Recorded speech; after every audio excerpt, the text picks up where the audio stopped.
thought this was an interesting project to do off the fly, so I wanted to show you guys something.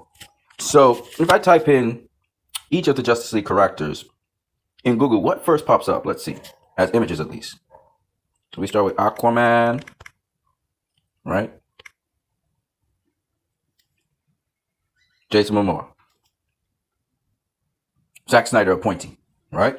That's a guy that Zack Snyder chose, or at least his casting team chose.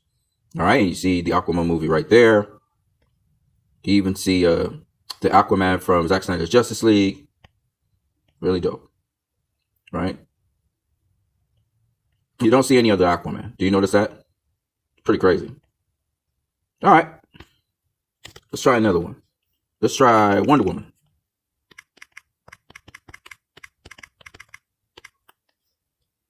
Gal Gadot pops up.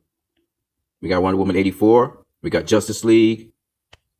Here's our actual Wonder Woman right here in the corner here. You see an actual comic book version of Wonder Woman. I think that's Kingdom Come version Wonder Woman.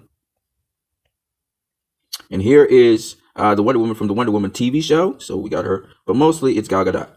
We got some other versions here. All right. Let's try Cyborg. And we get Ray Fisher as Cyborg, and then we got comic book Cyborg here. And the version of comic book Cyborg that we see here is the 2015-2016 version. Black comic book writer, by the way. Here again, Ray Fisher Cyborg. Even Ray Fisher is there with the Cyborg.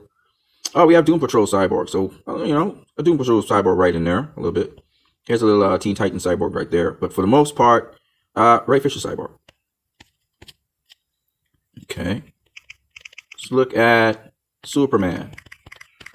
This should be interesting. And we get comic book Superman coming up this time. We got Tyler Hoechlin. We got Henry Cavill. We got Christopher Reeve. We got the animated Superman. We got comic book Superman. We got Henry Cavill. So Henry Cavill's not as strong. This is the first Zack Snyder casted actor who's not as strong in the Superman role. Even though you see Henry Cavill quite a lot.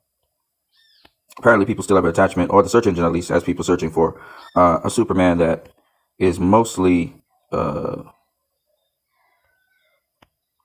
well, actually I can't really say, because there's a lot of Henry Cavill in here. There's some Tyler Hoechlin too. So it's kind of mixed on Superman, but it's the version of Superman we see mostly as we go down. The first version, though, that most people still look at, the quintessential classical Superman, is the one with the red tights. But if you look, as you go down, you see more Henry Cavill Superman, the New 52 Superman, you know, the Superman without the tights on. So that's pretty interesting.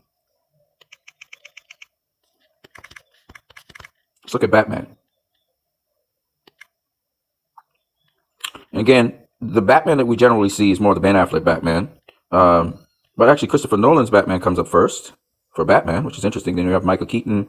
We have Robert Pattinson's Batman. Then we have Ben Affleck's Batman. There's Ben Affleck again.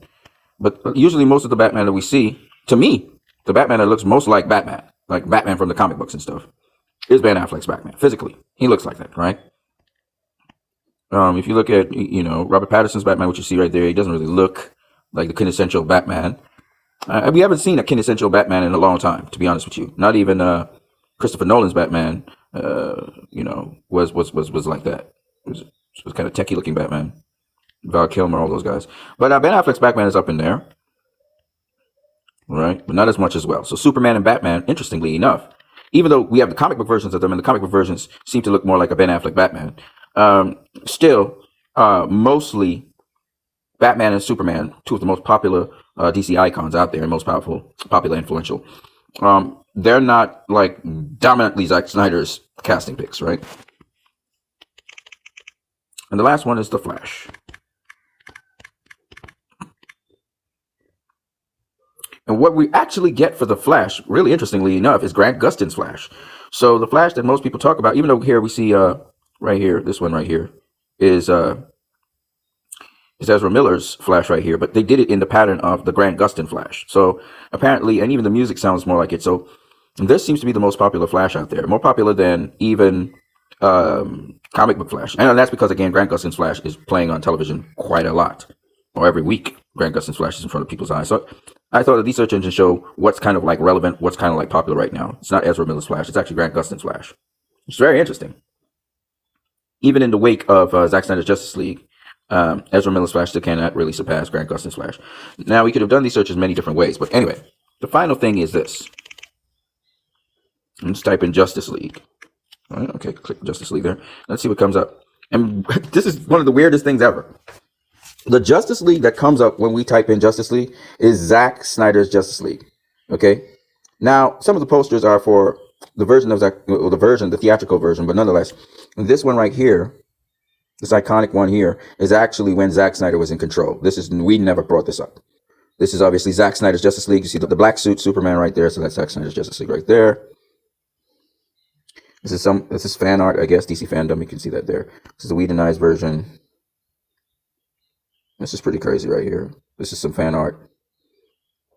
But it's just very impressive that Zack Snyder's Justice League, we got some comics in there. And again, look how much Zack Snyder's Justice League dominates this.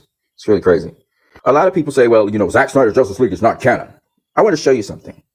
Okay? Because canon is determined by, the authors, yes, of the literature. The people who make the literature, and also by the fans. The fans determine what is canon and what's not canon to some degree.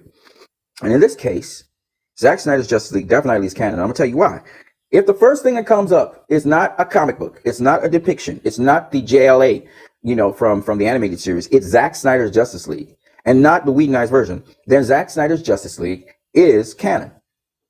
Okay? And almost all the characters in Zack Snyder's Justice League are considered the legitimate icons that represent these characters. So, for example, Aquaman, Jason Momoa embodies in today's world, Jason Momoa embodies what Aquaman is in film.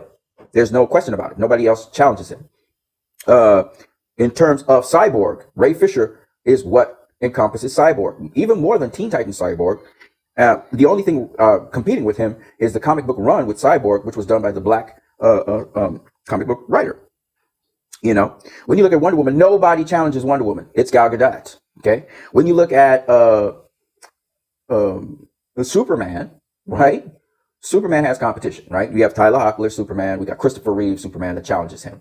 But Henry Cavill still is in the lead because you can see he's much more relevant today. He's still very popular. And I would not be surprised if he retains his role as Superman, right? And then with Batman, we have the Christopher Nolan Batman that's ahead of Ben Affleck's Batman at present. Remember, Ben Affleck's not doing any Batman movies right now. And he has competition with Robert Pattinson's Batman right now, because Robert Pattinson obviously is right now currently in events. So I just thought I would share this with you guys. What you guys think, leave your comments in the comment section below about this. I'll come back with a couple other things I want to show you guys in terms of relevance. But for now, I'm going to catch you guys later. Peace.